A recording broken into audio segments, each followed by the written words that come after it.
Kain po tayo ng kangkong chips. Ayan, gumawa kami ng kangkong chips.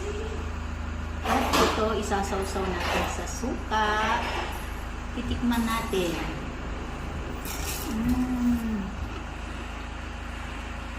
Ang sarap, ang lutong.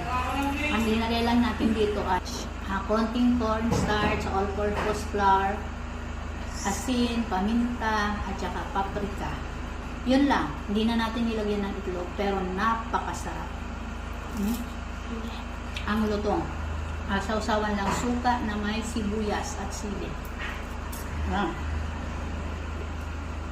Nagawa rin tayo guys ng saluyot. Dahil marami tayong saluyot, may tumubo sa taas. At alugbati. Ito ay dahon ng alugbati. Nag-try din tayo. So kakainin natin kung anong pagkakaiba ng kangkong, alugbati at saluyot.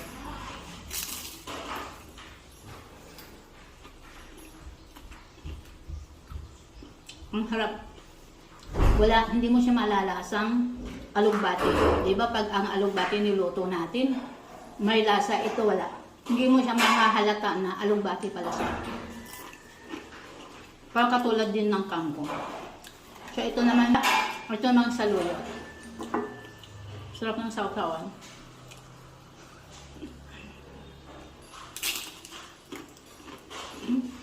Ang lutong. Ang harap. Wala yung dulas, 'di ba yung saluyot pag niluto natin madulas. Ito wala siya, crispy talaga. Sarap. Sarap po. Pwedeng pang ulam, pwedeng pang snacks. Tara, kain tayo. Gawin nyo na rin, napakasarap. Thank you. Bye.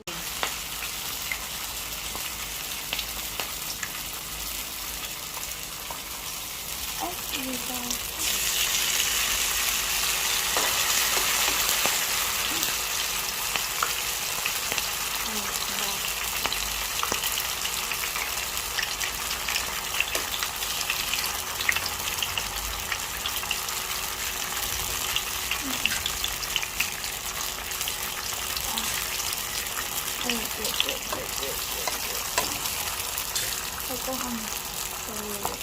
Ito sa video niya dito.